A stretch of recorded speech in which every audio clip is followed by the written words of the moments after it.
Picture an electric bill. Yes, again.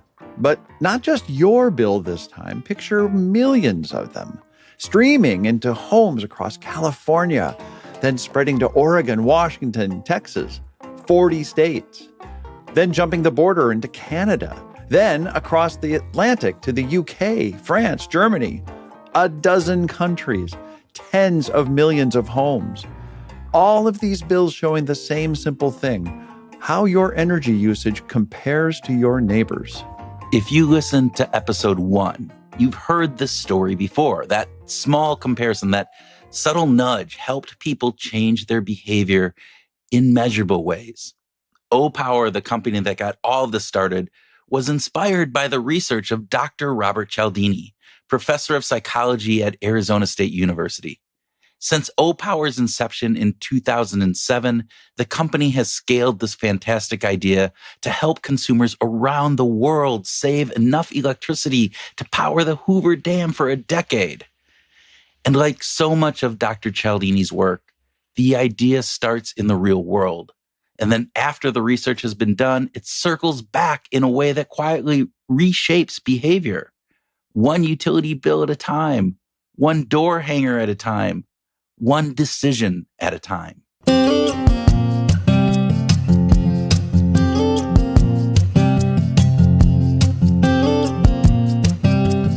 Welcome to the third and final episode of the Behavioral Groove series on the work of Robert Cialdini, the man who insisted that influence should work in the real world. I'm Kurt Nelson. And I'm Tim Houlihan. In this episode, we'll begin by revisiting O-Power from the perspective of the downstream impact it had on all sorts of for-profit and nonprofit organizations. In part 2 of this episode, we'll walk through the 7 principles of influence again, but this time we'll do it with an eye toward some of the clever business applications of those principles. And in part 3 of this episode, we'll explore the impact of Dr. Robert Cialdini. We'll hear from the voices of the researchers and practitioners whose work has been shaped by Cialdini's ideas and who are carrying it forward. It's their turn to share what they think of the guy we simply know of as Bob. We'll close by focusing on his legacy. Bob's research doesn't just live in the hallowed halls of academia. It's made of the kind of stuff that has actually changed the world. We'll cover what happens to ideas that are so great that they keep spreading long after the original study is published. Which raises a fascinating question. What happens to an idea when it's so effective that it keeps finding new applications long after the original study is done? That's where we're headed. Let's start with a quick recap of the impact that O-Power created.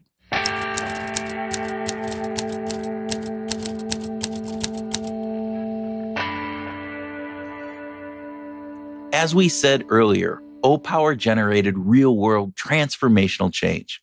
Here's co-founder Dan Yates on what that impact looks like today. One is within the energy industry, the fact that O-Power is still alive and thriving at the scale that it is really probably the first answer to where behavioral science is and is how it's still manifesting in the utility industry.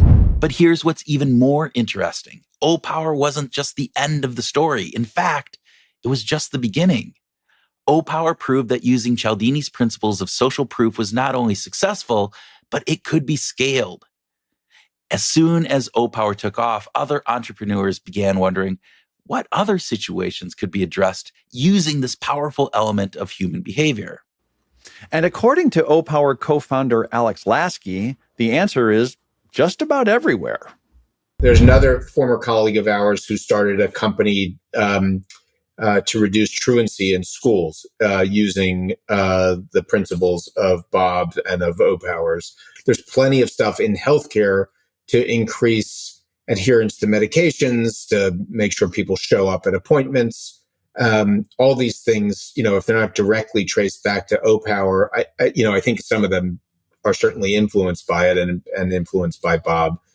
I now, get these like text message reminders to do things, or I am for the first time in my life exercising at a gym, and I get these reminders from the woman who's expecting me to come using commitment and reciprocity, and I'm showing up at this time and expect you to show up. And what Alex is describing isn't a single innovation, it's a pattern. Dan Yates offered more. A company called Signal, Signol, came up as the O-Power of transportation. I think that there are a number of O-Power and its behavioral science approach definitely like inspired a small and temporary, at a moment, inspired a class of entrepreneurs to try to bring these principles elsewhere. A company called WaterSmart came up as they describe themselves as the O-Power of water. And that ripple effect doesn't stop in business. It shows up in education too. Todd Rogers, a professor at Harvard, took that same core idea, social comparison, inspired by O-Power and Bob, and applied it to a completely different problem, chronic absenteeism. So when I was in DC, I got to know the founders of O-Power and started working with them and their team a little bit. When I returned to academia, I shifted my research program towards how do we mobilize families to support kids outside of school. And the very first project I worked on was a complete ripoff of O-Power, which was we sent parents rounds of mail showing a easy to understand horizontal bar graph showing how much energy they used and no, I already got confused and telling it, showing how many days their kid had missed school and how many days their classmates had missed. And we did this district-wide in Philadelphia, and it was 50 times more cost effective than anything else that anyone had ever done to reduce absenteeism. So then we replicated it in 10 districts in California. We replicated a version of it in Chicago, wrote a couple papers on it. And eventually the districts asked me and my lab if we would implement it for them. And because it was no longer research, we had to start a separate organization. And the company is called Everyday Labs. And it now administers 20 million interventions a year and has reduced absenteeism, we think, by something like 3 million days from the most at-risk kids, and continues growing, continues serving more kids. And listen to how he described it. He's not claiming to have invented something new. It continues to be more than an order of magnitude more cost effective than anything else. And it's implemented around the country. And it's just straight up the least inspiring research project I've ever done, or at least the least inspired, because I didn't come up with it, I just copied it. And it's probably the most inspiring because it had the biggest impact of anything we've done. And it's just a direct knockoff. He calls it what it is, a direct knockoff. Todd described it as both the least original and the most impactful work that he's ever done. That's pretty amazing. 3 million days where kids showed up for class who otherwise would have been absent. It is just a knockoff of the original research that Bob did, which then led to this incredibly effective intervention and company called O-Power. And we just copied the research in a new domain and published it really well in a new field, and then copied the company in a new problem area. And it continues to have incredible effect. But that's exactly the point. This is how impact works. Impact is an idea that proves itself in one domain and then gets translated into another and another and another. There isn't anything that social psychologists do that isn't informed by Bob's work. That's Adam Grant, and his point is simple but profound. Bob's work isn't just one stream of research. It's part of the foundation of social psychology today. One of Bob's greatest contributions is his framework called full cycle social psychology. The idea is straightforward but powerful. Start by observing human behavior in the real world. Bring it into the lab to understand why it works, and then take it back to the field to see if it holds up. Rinse and repeat. And the part about the real world, well, that's where Bob pushed harder than most. Back in the 1970s and 80s, social psychology was becoming increasingly theoretical, increasingly focused on tightly controlled laboratory experiments. Labs were appealing because the real world is messy. Bob explained. it's not that I feel negatively about the lab. I still do research that has to have sometimes evidence of a mediational process that you can't get in the field. You can't stop somebody in a parking lot or in a supermarket or so on and have them fill out a 10-minute survey for you to see what their attitude is toward this brand and what. No, or get their reaction time on some kind of response. You need the lab to get causal certainty sometimes. But in addition, they go into the field with populations that don't know that they are being studied, and are behaving in ways that are influenced not just by the one thing that you have structured for them, but by a whole set of other factors. And this one thing that you're studying still wins the day, still surfaces above all those buffering and distracting other factors. By the mid-2000s, this emphasis on conducting lab studies was getting out of hand, and Bob pushed back against the trend. In the paper we discussed in episode 2, Bob argued that if you want to understand how people actually behave, you have to study them where they actually live, in parking lots, in hotel rooms, at football games, with utility bills. Here's Richard Petty, one of Bob's early collaborators, on what made this approach different. Calls it full cycle. I'm sure he's talked to you guys about that. Full cycle social psychology. And he says you can start with a very important applied problem or something, an interesting persuasion thing. What are chatbots? I'm reading a paper recently about this. AI work better than humans in producing attitude change, and the paper was like, "Yep, they are." That was it. And people find that interesting. Isn't that interesting that a chatbot could be more effective than a human doing it? If Bob did that study or had those data, he would immediately say, well, why is that?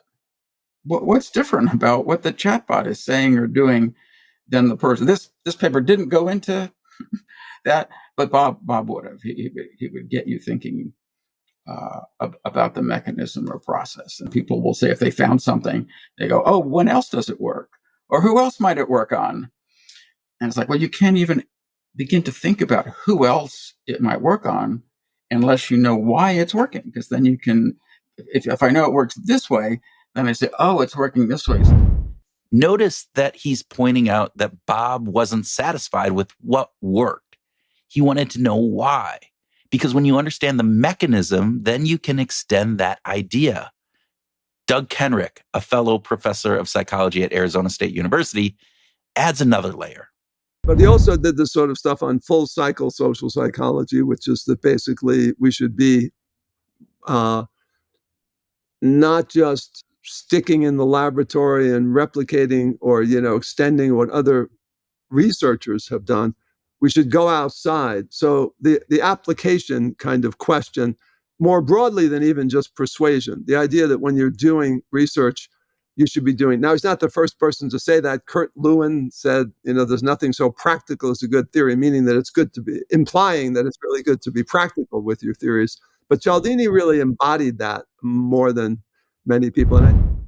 This wasn't just about a better theory. It was about making that theory useful.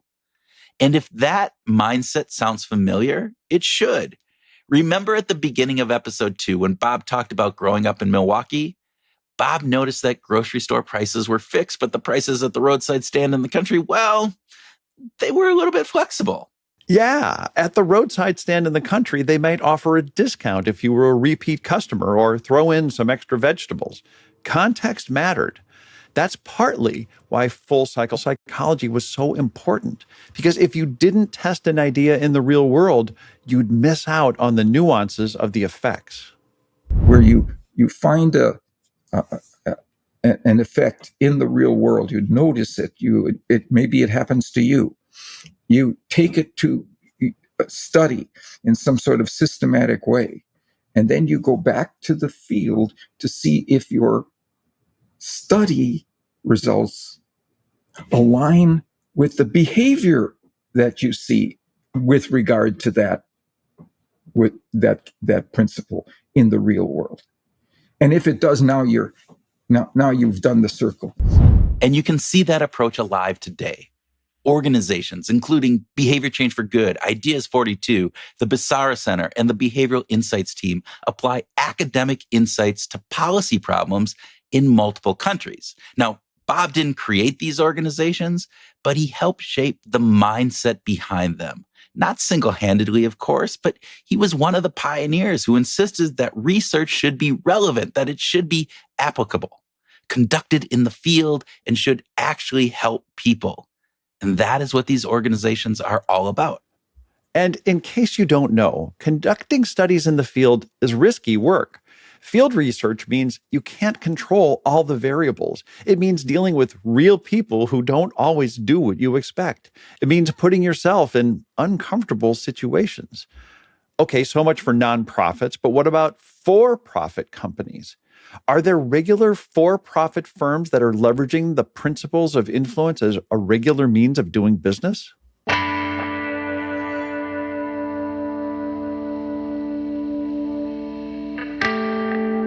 From the very beginning, as we saw with O-Power, Bob wasn't just open to business applications of his work, he was energized by them.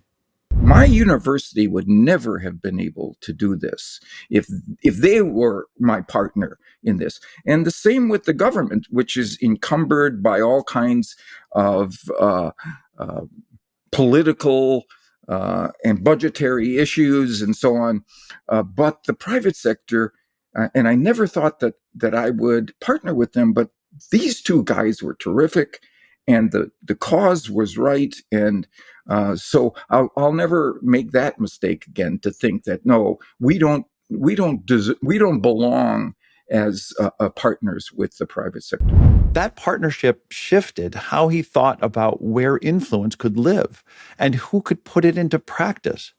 Guy Kawasaki, legendary Apple evangelist, entrepreneur, and host of the Remarkable People podcast, sees business applications as central to Bob's work. I'm not a Scholastic fanboy. Basically, I read his stories and I say, wow, I can apply that same principle, and I go for it. I'm not what you would say a academically oriented person. I'm an action oriented person. So I'm not looking for scientific proof. I'm looking more for the insight. And if you looked at my efforts in marketing, you would see a lot of what I'm trying to do is influenced by Bob. Guy Kawasaki isn't looking for theory. He's looking for something that he can use. And Bob's work gives him that, principles that translate directly into action. Here's another take on this. I think he's under-recognized, appreciated, and not read enough. That was the CEO of the Big Green Egg, Dan Gertzikov. For him, the surprising thing isn't how useful Bob's work is, it's that more people aren't using it. Dan makes every new employee watch a 19-minute summary video of Bob's persuasion principles as part of their onboarding. Understanding the fundamentals of persuasion science is essential for everyone who works at the Big Green Egg. I won't hire a product person unless they really understand the essence, not only of the ethical rules of persuasion science. Prior to his current role, Dan worked with McDonald's in Latin America, and the question they were trying to answer was simple. If families are already buying Happy Meals, how do you increase their total spend at the store? So the answer came down to, and are you ready for this? Balloons. What? Balloons? Well, in many locations in Latin America, it was common to give children a balloon as they left the store, kind of like a thank you. So leveraging Cialdini's theory of reciprocity, they ran a test. Instead of giving kids a balloon on the way out, they gave it to them on the way in. Same balloon, same cost, just different timing. Did they sell more Happy Meals? We did not sell more Happy Meals. Same number of kids, same number of Happy Meals. Okay. All right, that caught me off guard. So the number of Happy Meals didn't change, but something else did. But no problem. What we found is that we added to every check an additional item. And that was primarily driven not by the kids, but by the parents. The parents felt obligated to make a purchase because there's a lot of unassociated kids. The parents come in to buy the kids a Happy Meal and they don't buy anything else. But by giving their kid a balloon and doing them a favor, which is putting a smile on their kid's face and kind of calming a tense moment, they were able to, the parents said, you know what, I'll have a coffee. I think 70% of those additional purchases were coffee, which is a huge, I mean, just in Latin America, it was $1 billion business, Happy Meals alone. And if you could get another associated item with high margin like coffee, it's a huge win. And it costs you literally nothing because you're already giving away the balloons. The implications are huge. Bob's research wasn't just a theory sitting on a shelf. It was showing up in business decisions, in systems, in everyday marketing and sales practices. The 6 original principles, reciprocity, commitment and consistency, social proof, authority, liking, and scarcity, have become part of a common language of influence in business. Add in unity, the 7th principle Bob introduced later, and you have a framework that's used in boardrooms and marketing strategies all around the world. This segment in the Robert Cialdini series is brought to you by the influence principle of authority. It's the principle of authority that identifies how our brains trust credible experts like doctors, electricians, professors, and yes, occasionally podcast hosts. And when we trust these credible experts, we're more likely to follow their recommendations. We may like to think of ourselves as totally independent thinkers, but the fact is, we rely on trusted experts to help make decisions that we're not equipped to make. Like how we rely on a lot of other people to determine if the airplane we're boarding is safe and ready for takeoff. We can't do the inspections ourselves, but we trust in the authority figure who will get us up in the air, the pilot. And if the pilot said we should do this or do that, the very same principle of authority would kick in and we'd likely comply. But you don't have to be a pilot to use authority. You can use authority ethically by sharing your credentials, your experience, or the source of your information or ideas. People aren't looking to be impressed. They want to know they're in good hands. And now, back to our regularly scheduled episode on the impact and legacy of Robert Cialdini.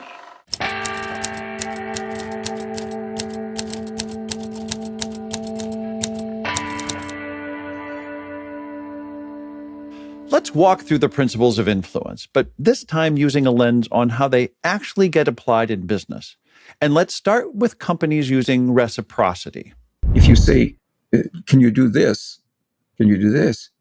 And people say no to it. And then you say, well, could you do this? You've made a concession to them. Now it's their turn to make a concession in return. At its core, it's simple. Give first, and people will feel inclined to give back. HubSpot built an entire growth engine on this idea.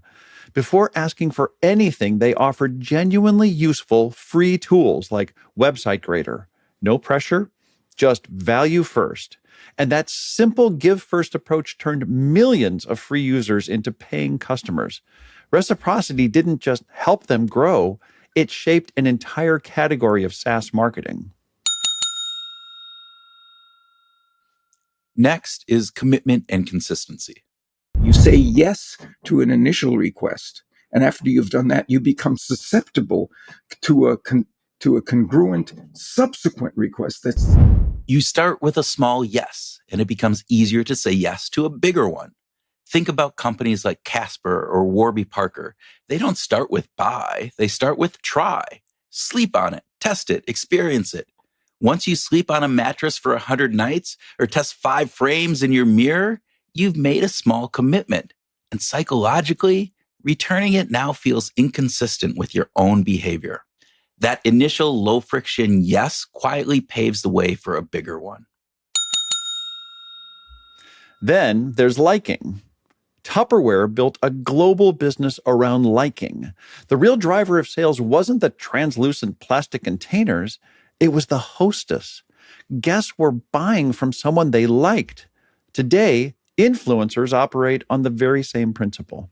How do you get liking into an online message? They've never met you. They don't know you. They have no history with you. It's whether there was a welcoming statement on the landing page of the site. Welcome to our site. We're so glad that you're here. You just increase the sense, the approval that you provide to those people. And they got significantly more conversions before people read any word of the offer. So they created warmth and a liking case for themselves as a result. And it proved out the way we always do. We say yes to the people we like and who like us. That small welcoming statement, warmth before content, increases conversions before anyone even reads the offer. We say yes to people we like, even digitally. Authority shows up everywhere. Think about Amazon. Amazon's Choice, bestseller, expert reviews. These are all cues to tell you someone credible has vetted this product. For example, we do it with authority. We tell them that, we think, we talked to some authority on AI, and they said you should do this. Or versus we talk to somebody who's not an authority, and we get a significant difference on whether so they know that. Authority doesn't require arrogance. It simply requires signaling credible expertise. When done ethically, it reduces uncertainty. Scarcity may be the most visible principle in modern commerce. Supreme, a New York clothing brand, built an entire global brand on limited drops, small quantities, timed releases, instant sellouts. Nike does it. Airlines do it. Hotels do it. And as Bob reminds us, if there's genuine scarcity for a valued resource, I want to, if they communicate that to me honestly, it moves me in that direction. I am not deflecting or rejecting those kinds of appeals, even though I know what they are. I know what they're doing. It's when they're counterfeiting those appeals, when the evidence is being exaggerated or misstated or deceptive. Right? The key word is genuine. When scarcity reflects reality, it helps people decide. When it's counterfeit, trust erodes. And of course, there's social proof. We saw it with O-Power. We see it every time we read product reviews. Bob once noted that ratings between 4.2 and 4.8 are often more persuasive than a perfect 5.0. Believable excellence beats out suspicious perfection. We asked Bob about how he feels about seeing these tools in action. And I think the 7 principles of influence are excellent guides to behavior change. If indeed a lot of people just like me have been doing something and are rating it successfully, if there are authority voices that are saying that this is what we should do, so it's the sort of thing that I take steps to try to make sure that I not just recognize the presence of one of those principles, but whether it belongs in that situation, whether this person has legitimately pointed to something that is true in that situation, then I'm very willing to go along with the implications of that message. If I have evidence. And finally, we have unity. The sense of shared identity or shared purpose that we feel with another person, that as soon as we do feel that, we become much more likely to favor and follow that individual. This is about shared identity, not just about people like this, but people like us. Brands use it when they speak to remote workers, parents, athletes, Prime members, not as customers, but as members of a group. Unity moves us, not because we're being targeted, but because we feel included. What's remarkable isn't just that these principles show up everywhere, it's that they started in parking lots and hotel rooms and real-world experiments. This is influence that survived contact with reality, and then it scaled. And that's Bob's legacy. One of the most exciting evolutions of Bob's full cycle psychology idea is a group called Behavior Change for Good. It's a network of social scientists who are at the forefront of the field of behavior change. That's psychology professor and author Angela Duckworth. Along with her co-founder and fellow Wharton professor Katie Milkman, they run mega studies, and I mean massive field experiments with tens of thousands or even millions of participants. And each of these mega studies involves dozens of researchers. These studies tackle big problems where they test real interventions. For instance, during the COVID-19 pandemic, they ran a study with 47,000 people by testing 19 different text messages designed to increase vaccination rates. The best performing messages told patients that a spot was already reserved for them at their doctor's office and then reminded patients twice before their appointment. It was really it involved a network of scientists all around the globe, and obviously Bob being one of the founding members, who were committed to being part of collaborations to make progress on this problem. We had multiple collaboration meetings that Bob came and attended. One I particularly remember fondly. He gave an amazing keynote. It was a conversation with his former student, Noah Goldstein, sort of offering advice and wisdom on how to do this kind of impactful work that would change the world. This is full cycle social psychology at scale. Behavior Change for Good took Bob's commitment to real world research and supercharged it with modern technology and global collaboration. This is central to Bob's library of work. Research should matter. It should be designed to make a difference. It should benefit those who paid for it. And it was an attempt to democratize the information about the influence process and tell people what we've learned about them with their money, who've supported the research, with their taxes and contributions to universities. These ideas weren't meant to stay in journals. They were meant to be used. And whether it's nonprofits improving lives or companies helping people make better decisions, you can see Bob's fingerprints all over them. This part of our third episode of the life and work of Robert Cialdini has been brought to you by the influence principle of scarcity. That's right, it's the principle behind only 2 seats left, and we're closing in 10 minutes. Yes, it may be irritating to get these messages when we're trying to book a flight or a hotel and you have to act fast, but when it's used properly, ethically, it's good to know that there are only 2 seats left at that price.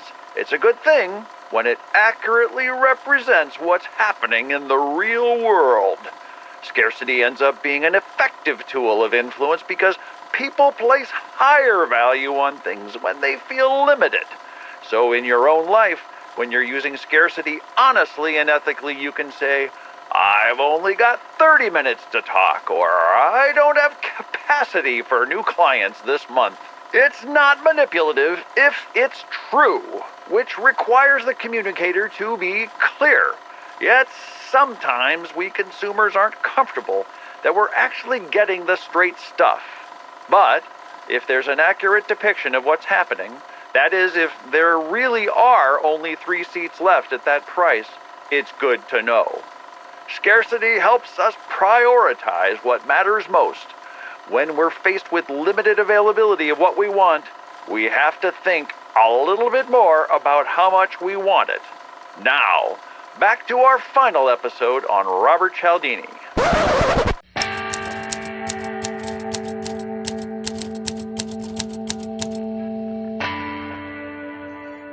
As we talked with a number of remarkable people for this series, we decided to ask what they thought Bob's superpowers might be.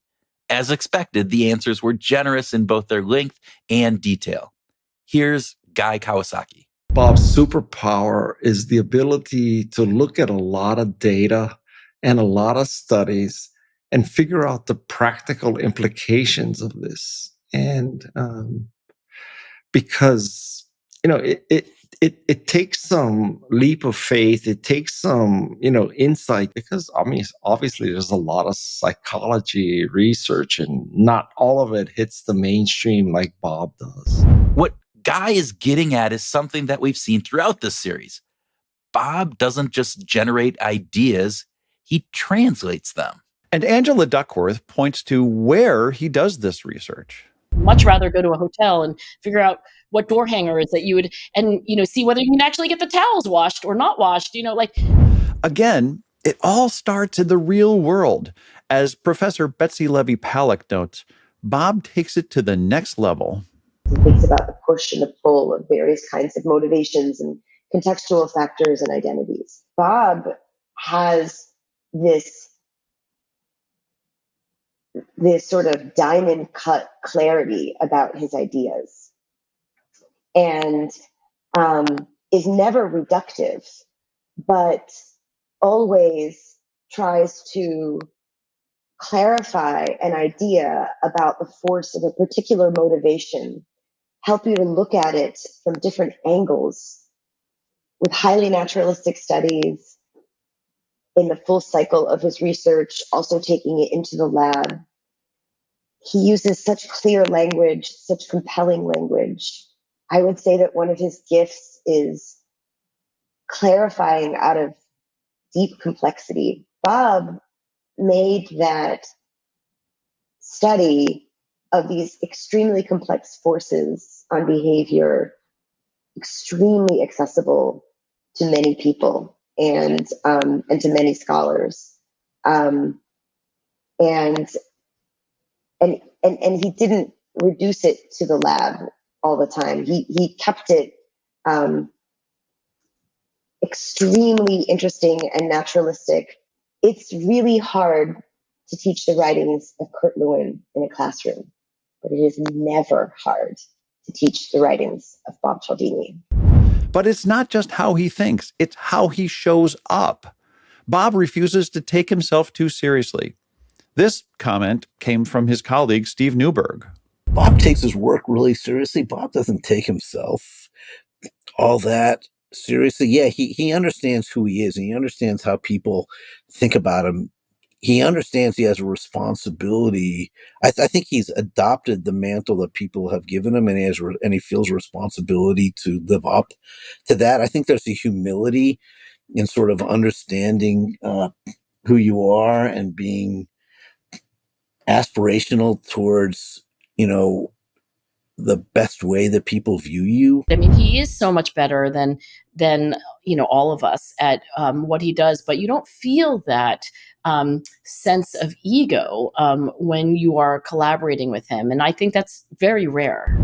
And another ASU professor, Doug Kenrick, points to something we mentioned in episode 2 about Bob's facility in social situations.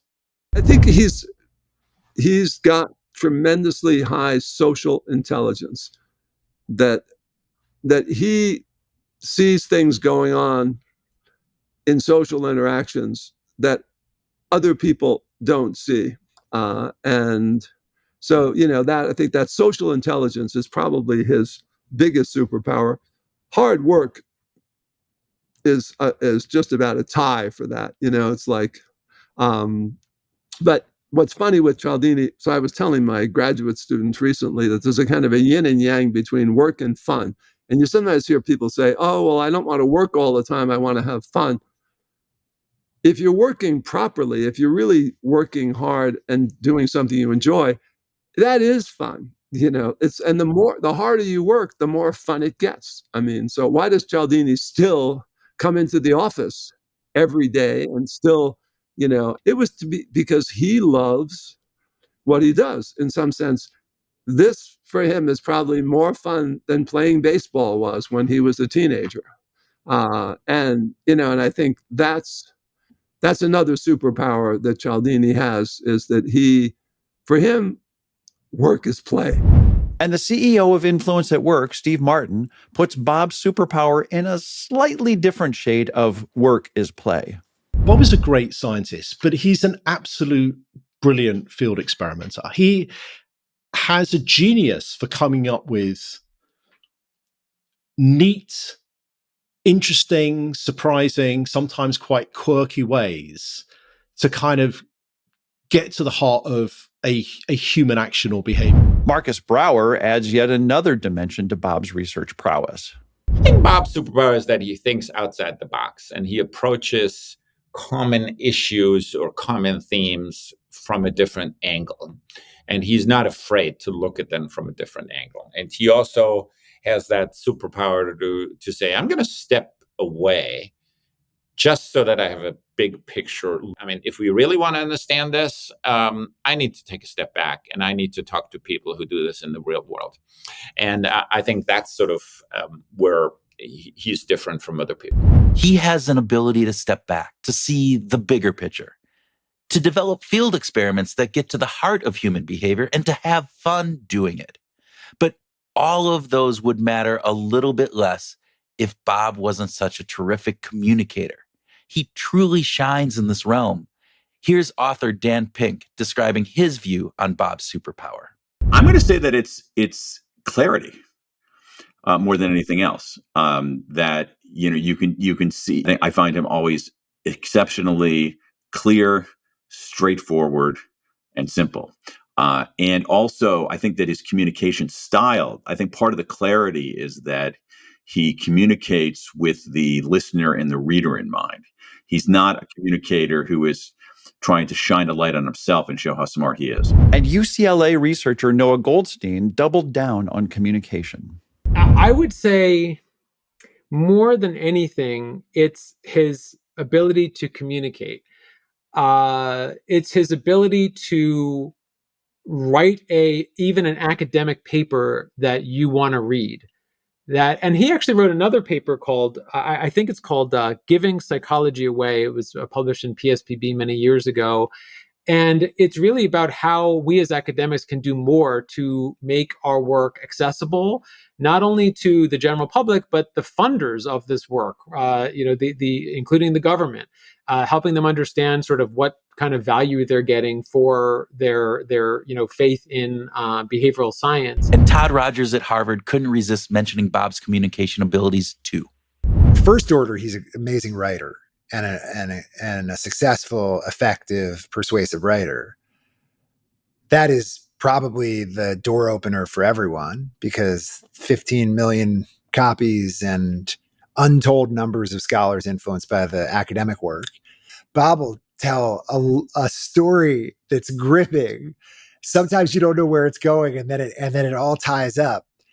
And when he tells a story, he's so sincerely, earnestly convinced that it is the perfect illustration of the point we're talking about, and it's true.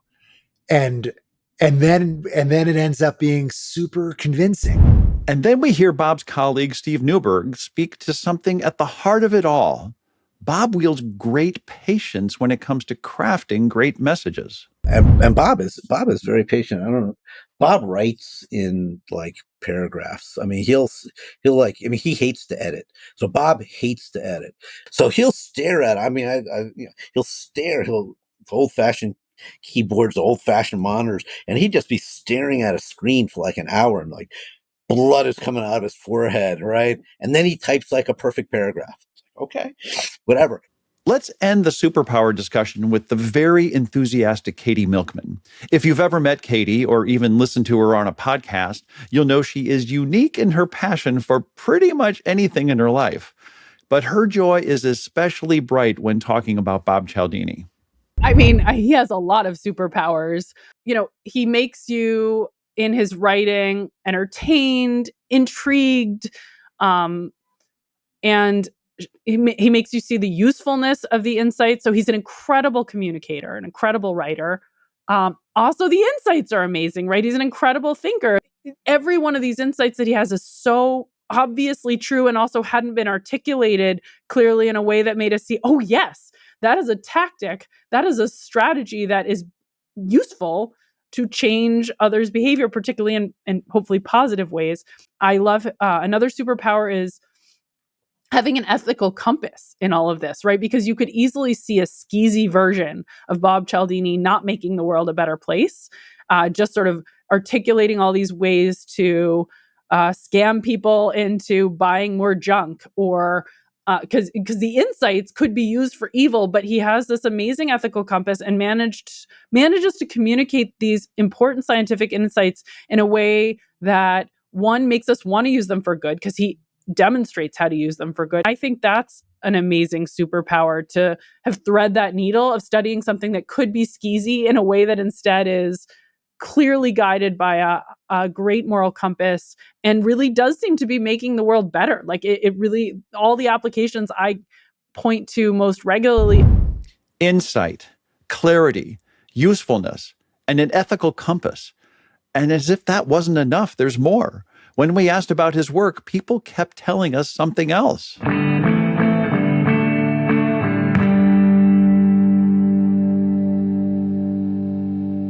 Well, like everyone else, I'm in love with Bob Cialdini. And I really mean that.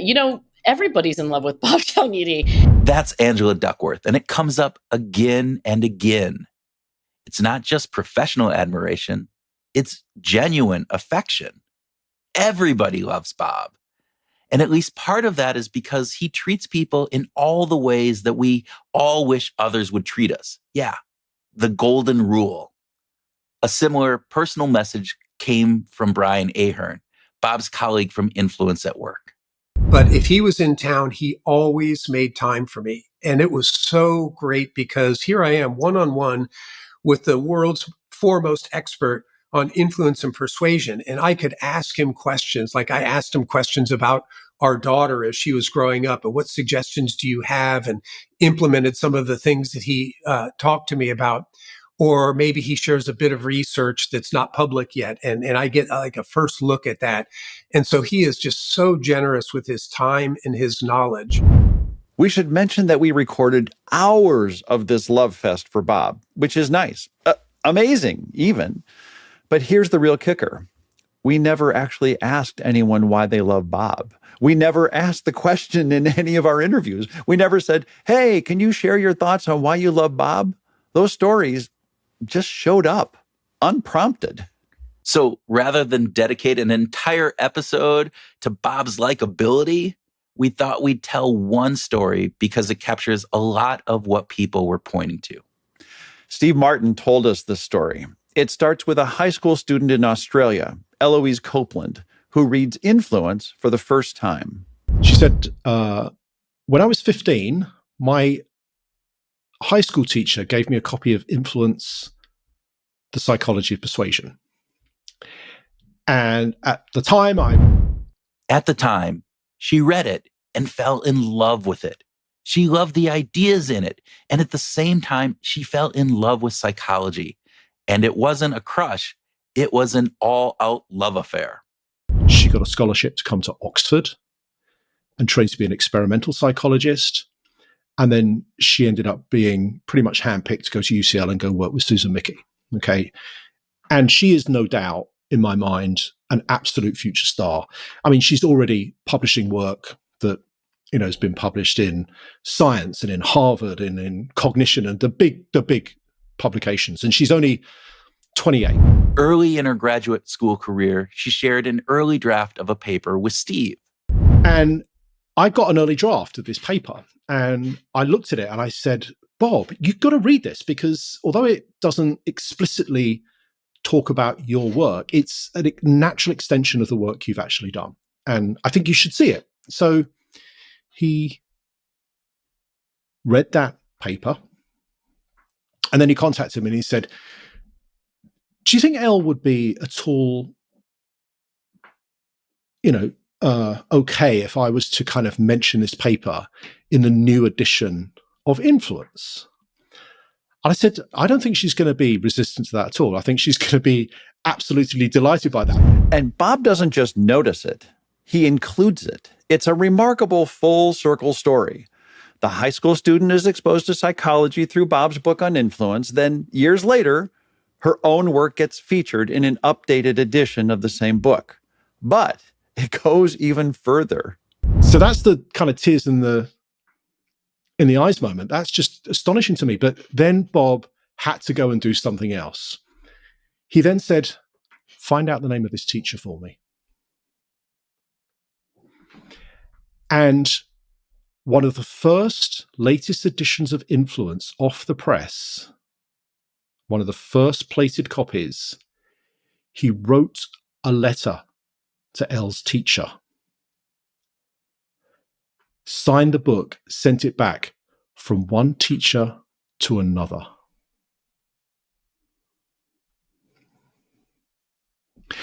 That gives you a sense of who this guy is. From one teacher to another.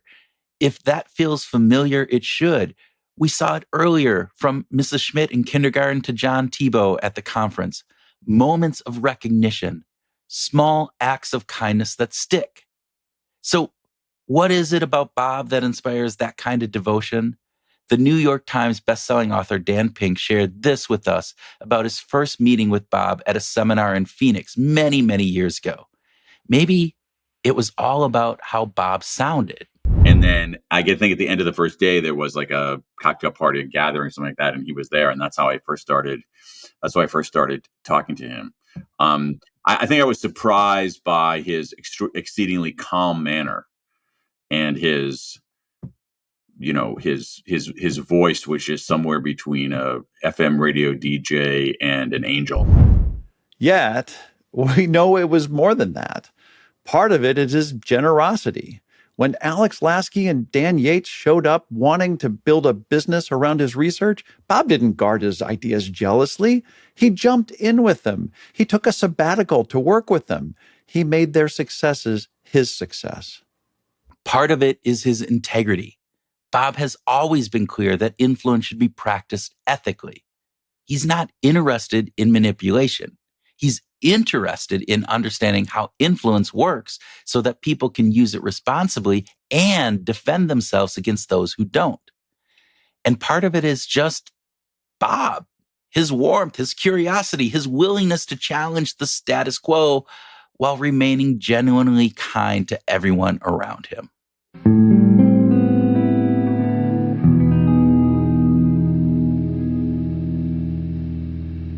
Let's come back to influence, to the book itself, because understanding Bob's legacy means understanding why influence continues to sell, continues to, no pun intended, to influence 4 decades after it was originally published. In 1984, yeah, what a year. About the same time that Influence came out, Apple Computer had just introduced the Macintosh. Movie theaters were packed with crowds waiting to see the original Ghostbusters and Indiana Jones and the Temple of Doom movies. TED Talks were born, and Prince's When Doves Cry was #1 on the Billboard charts. And Influence? Still selling. Still on recommended reading lists at business schools. Still being gifted from manager to employee, from mentor to mentee. Why? Here's Adam Grant again. I think one of the things that he did is he reframed the study of persuasion in that book. I thought about persuasion going into that book as a tool that you use to get what you want. And I came out of that book thinking, yeah, this is obviously a skill set you need to build if you want to achieve your goals. But it's also a shield that you can use to protect yourself against manipulation and exploitation and all of the fears you have about other people nefariously taking advantage of you. It reframed persuasion. It's built on fundamental truths about the human condition. And those truths haven't changed. People still want to fit in with their peers. They still feel obligated to return favors. They still try to act consistently with their commitments. They still trust authorities and like people who are similar to them. I think it has the perfect combination, in that it offers a way for us to understand what's going on. You know, if we think about our day-to-day lives, we are, I'm going to be overly academic here, but we are we have a lot of text. We have a lot of, I don't mean text messages, but I just think about like text and context. All right. We are text rich. We're getting stimuli and ideas and information and bombarded with messages and words and images and blah, blah, blah, blah, blah, blah, blah. So we are sort of over indexed on text and under indexed on context. All right. What does it mean? What are some principles by which I can sort this? What are some principles of some frames with which I can understand this thing that's happening out there? So I think it gave people those kinds of frames. It certainly did for me. The other thing is that it's eminently practical. And so to me, that's the sweet spot. That's what I try to do. It's like I want stuff that helps people see the world in a new way, but also do things that can help them become more effective. And I think that Bob, again, everybody who writes in this genre stands on Bob's. Betsy Levy-Pallack points out how influence was head and shoulders beyond other writing in the 1980s and laid a foundation for future public-facing books. Bob was writing for a broad audience before Malcolm Gladwell did. It was a really, really beloved, accessible book that so many people could read. And not that he was the only psychologist to be writing for the public, but he was one of the major social psychologists of that time to do so. And I think he taught the field about how to do so with humor, how to do so accessibly, in a time when we were still a pretty insulated field. He didn't just contribute to the field, he helped open it up. And for many people, it was personal. Because I certainly can tell you that the moment I read him changed my life. His amazing book, Influence, which might be the best book that's ever been written about psychology. It's the book that I've assigned people most about psychology and that I absolutely go back to year after year when teaching people about how to change behavior. A moment for Katie that was life-changing. Todd Rogers noted his own life-changing experience with Cialdini's work. When I was a sophomore in college, I read Influence and decided that is the stuff that I want to be doing. I met Bob on paper in the sense that I read his publications, and for me, they were life-changing. They caused me to think about things in an entirely different way, to approach human behavior entirely differently. Marcus Brower has worked with Bob for many years and is a successful researcher and lecturer in his own right. Just as Chet Insko and John Thibault made a massive impression on Bob, so he has made his own impression on many people in his wake. And he did so in the natural environment in which psychology happens, where people interact.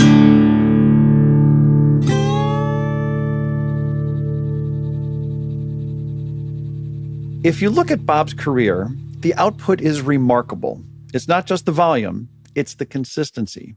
Let's take a look back. He earned his PhD from Chapel Hill in 1970, spends a postdoc year at Columbia, and landed at Arizona State in 1971. By 1984, when Influence, The Psychology of Persuasion, hit the shelves, he's already published 45 peer-reviewed papers, and he doesn't slow down. Even after Influence was published, Bob kept working on new ideas, new angles, and new insights. By 1996, he's nearing 100 publications and serving as president of the Society for Personality and Social Psychology. A year later, he's named a fellow of the American Psychological Association, which in this field is a big deal. Around that same time, he expanded beyond academia, founding Influence at Work in 1999 to bring these ideas into the business world. In 2000, he received the Distinguished Scientific Contribution Award from the National Science Foundation and published his 116th paper. Yeah, by 2008, he helped launch O-Power, publishing Yes with Steve Martin and Noah Goldstein. But the year 2008 wasn't done. He went on to create the Robert B. Cialdini Prize in Psychology, recognizing research that uses field methods and demonstrates real-world relevance beyond academia. The award highlights work that brings social psychology out of the lab and into communities, showing how the discipline can meaningfully impact people's lives. By the end of that year, he's at 181 peer-reviewed papers and releases the 5th edition of the scientific version of Influence. And then comes 2009, and the We Have to Break Up paper we talked about in episode 2 came out, challenging the field to stay grounded in the real world. By year's end, he's at 186 publications. And while the difficult work of conducting scientific studies was underway, he was also helping philanthropic organizations. He helped the Phoenix Area Blood Services Organization with persuasion techniques to acquire more donors. Remember the story about hitting that rat while on a garbage run? Well, he never forgot his roots, and he worked with the Phoenix City Department of Sanitation and Parks and Recreation to reduce littering in public spaces. In 2012, he published a comic version of Influence to expand the audience's accessibility to these great concepts. When his third book, The Small Big, came out in 2014 with Steve Martin and Noah Goldstein, he had racked up 208 peer-reviewed papers. When Persuasion came out in 2018, he had co-authored or authored more than 220 papers. And during that period, he helped the Chicanos por la Causa, a Phoenix-based community agency, to develop a program to help inner-city residents deal more effectively with salespeople, merchandisers, and fundraisers. And even now, he's still building. In 2024, he launched the Cialdini Institute at Arizona State, focused on ethical persuasion and real-world application.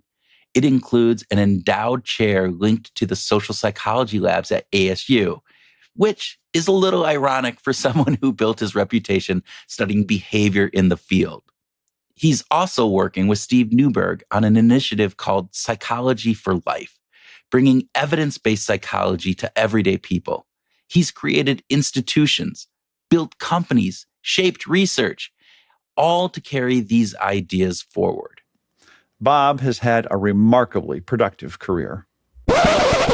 This last portion of our last episode is brought to you by Robert Cialdini's principle of liking, a simple, intuitive idea with surprisingly powerful impact. Before people evaluate your argument, your data, or your credentials, they're asking a much faster question at an unconscious level. Do I like you? And that judgment happens instantly and without an ounce of effort. We're wired to favor people who feel similar to us, who share our interests, our backgrounds, our hobbies, and even small things like hometowns. It doesn't require charisma. It doesn't require being the most charming person in the room. It requires being relatable, finding common ground, showing genuine interest. This goes way back when humans depended on each other for survival. Being liked wasn't about popularity, it was about protection. If you were seen as someone who was easy to work with, others were more likely to help you when it mattered. And thousands of years later, not much has changed. We still say yes more often to people we like. So if you want to influence ethically, start by being human and letting your ancient roots shine through. Look for similarities, be curious, be warm. And now, back to our episode.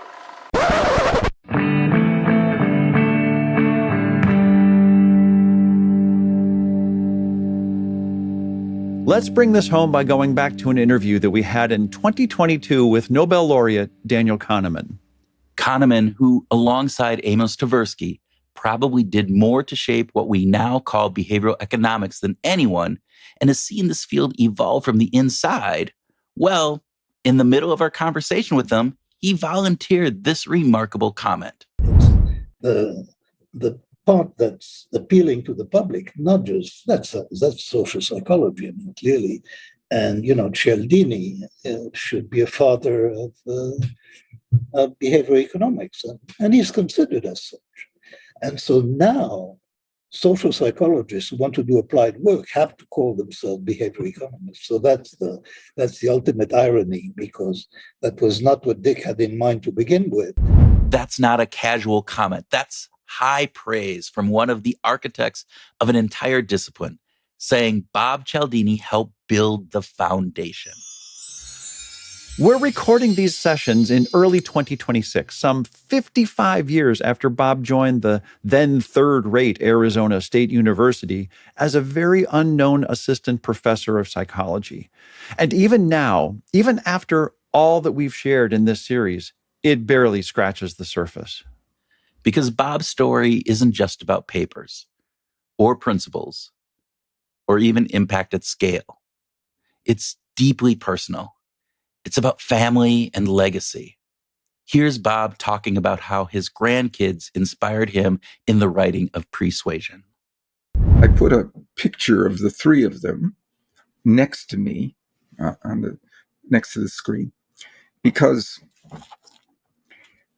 I always wanted to be reminded when I wrote of the need to write this book that they would be proud of. I wanted them to be proud of their grandpa, right? When they were old enough to read it. Then he shared an imaginary scene of his grandchildren walking into a library or a bookstore and pulling one of their grandfather's books off of the shelf. And they'd open it, and the inscription, it was dedicated to them. And their parent would be able to say, you see this book? Your grandpa wrote it for you. Well, it better be a good book. He had a simple test. Would it be good enough for them? And I think we can say, yes, it is. Robert Cialdini has made a difference, not just in psychology, but in the world. One warm hello at a time, one thank you note at a time, one observation at a time, one experiment, one principle, one business application. And after a while, well, they start to pile up. And pile up they have. Stanley Schachter challenged Bob to make a difference. Schachter said, "What do you want to be, Cialdini? A poet or a social scientist?" And he took that charge seriously, and he became a social scientist. But in the end, he might have become both. And his work continues. His ideas keep spreading. His applications keep multiplying. His legacy keeps growing. And what does the world-class psychologist think about his own career? The longer I spend in the pursuit of knowledge, the more I come to believe that work in the field is more representative of the kind of knowledge that represents how people behave in their everyday interactions with one another. And that's the place to seek it in the field.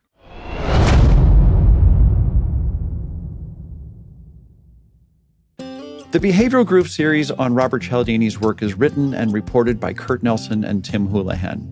Editing and sound design by Caroline Schaefer with the generous assistance of Orange Wall. Thanks to Ben Granlund and Alex Belanger for design and marketing. Original music composed by Tim Houlihan. Transcripts with key source citations are available on the episode webpage. Thanks to the guests whose voices you heard in this episode, including Angela Duckworth, Katie Milkman, Todd Rogers, Alex Lasky, Dan Yates, Guy Kawasaki, Dan Gertzikov, Betsy Levy-Palak, Dan Pink, Danny Kahneman, Brian Ahern, and Steve Martin. Thanks especially to Dr. Robert Cialdini for his generosity and support of this project. This miniseries is a production of Behavioral Grooves, hosted by Tim Houlihan and Kurt Nelson, where we explore the human condition through a behavioral science lens. Thanks for listening.